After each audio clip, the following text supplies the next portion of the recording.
بسم الله الرحمن الرحيم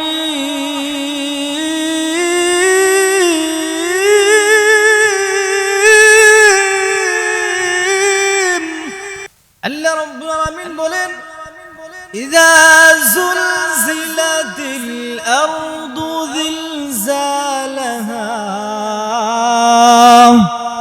وأخرجت الأرض أثقالها وقال الإنسان ما لها يومئذ تحدث أخبارها الله رب العالمين বলেন ওই কাল কঠিন কিয়ামতের দিনে يومئذ تحدث أخبارها হাসরের মাঠে মানুষগুলো যখন দুনিয়ার জমিনে গুনাহ করবে কোন স্থানে কোন জায়গাতে গুনাহগুলো করেছে আল্লাহ রাব্বুল আলামিন বলেন ওই দিন জমিন তার বিরুদ্ধে সাক্ষী দিবে ওই জমিনে দাঁড়িয়ে দাঁড়িয়ে কোন মানুষটি কোন গুনার কাজ করেছে আল্লাহ রাব্বুল আলামিন বলেন ওই দিন জমিন তার বিরুদ্ধে সাক্ষী দিবে সাক্ষী দেওয়ার পরে ওই মানুষগুলি বলবে আল্লাহ দুনিয়াতে আমরা কোনো গুনাহ করি না, এটা মিথ্যা কথা বলছে জমিন আমাদের সঙ্গে, তোমার কাছে মিথ্যা নালিশ করেছে।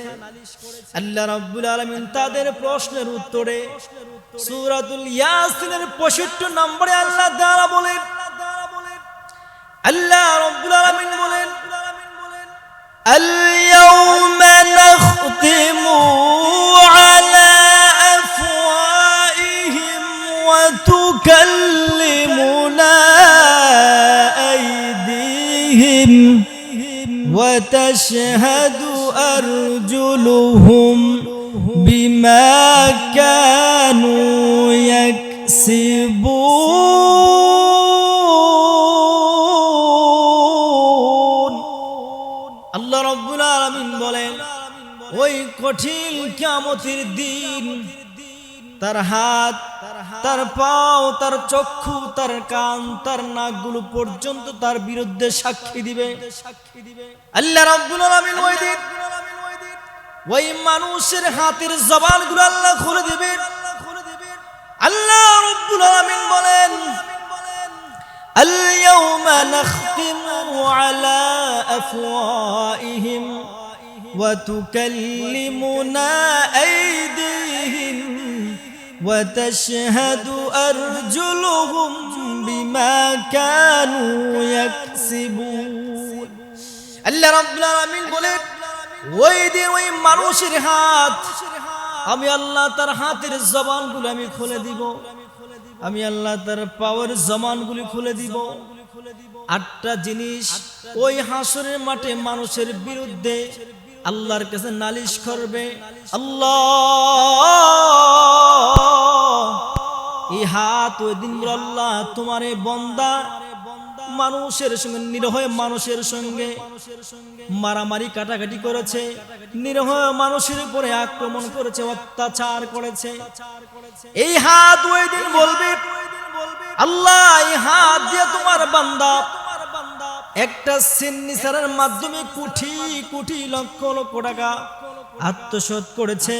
প্রভু গো তোমার এই বান্দা একটা অসহায় মানুষের, গরীবদের একটা সিগনেচারের মাধ্যমে তোমার এই বান্দা হাজার হাজার লক্ষ লক্ষ টাকা আত্মসাৎ করেছে। ওই দিনই হাত আপনার বিরুদ্ধে সাক্ষী দিবে, বাঁচার কোনো সুযোগ নাই। এরা মুসলমান ইমানদার আল্লাহর গোলাম, ও আল্লাহর বান্দারা ভালো করে কথাগুলো শুনে নাও।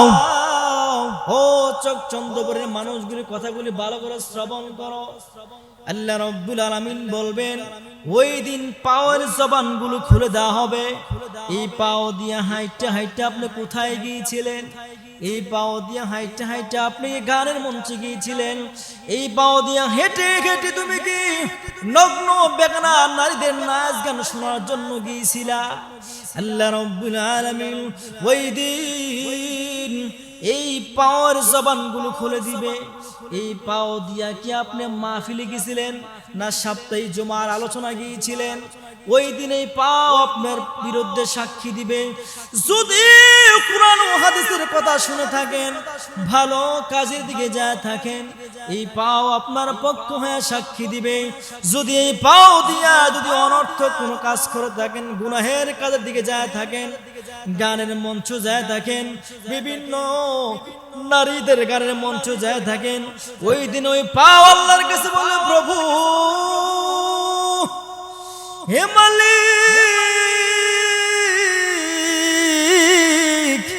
তুমি তোমার বান্দাকে তুমি পাও দিয়েছো ভালো কাজ করার জন্য। প্রভু গো, তুমি পাও দিয়েছো তোমার বান্দাকে ভালো কাজ করার জন্য। তোমার এই বান্দা পাও দিয়ে হাইটা হাইটা গানে মঞ্চে গিয়েছিল, পালার গানে গিয়েছিল, বিভিন্ন নাচ গানের মধ্যে গিয়েছিল। আর যদি ভালো কাজ করে থাকে তাহলে পাও আল্লাহর কাছে সাক্ষী দিও, মালিক হে প্রভু, এই পাও দিয়ে হাইটা হাইটা তোমার বান্দা মাহফিলে গিয়েছিল, তোমার বান্দা এই পাও দিয়ে হাইটা হাইটা তোমার কোরআন শোনার জন্য রওনা হয়ে গেছে। এই কোরআন শোনার ফায়দা আছে নাই? কোরআন শুনলো লাভ, ময়দানে ওয়াজের মাঠে গেলে ওই মাঠের মধ্যে আমার আল্লাহর পক্ষ থেকে রহমত নাজিল হয়। যে মোমেন বান্দা বান্দিরা যারা এই 8টা জিনিস কাল হাসরের ময়দানে আল্লাহর কাছে আপনার বিরুদ্ধে নালিশ করবে। 1 নম্বরে জমিন আপনার বিরুদ্ধে সাক্ষী দিবে, আল্লাহ তোমার এই বান্দা এমন জায়গায় এমন স্থানে এই জমিনে দাঁড়িয়ে দাঁড়িয়ে তোমার বান্দা গুনাহ করেছে। হাত বলবে, আল্লাহ তোমার এই বান্দা হাত দিয়া নিরহ মানুষের উপর আক্রমণ করেছে। 3 নম্বরে পাও আল্লাহর কাছে বিচার দিবে, আল্লাহ এই পাও দিয়া হাইটে হাইটে তোমার বান্দা গুনার কাছে গিয়েছিল। 4 নম্বরে এই চক্ষু আল্লাহর কাছে বিচার দিবে,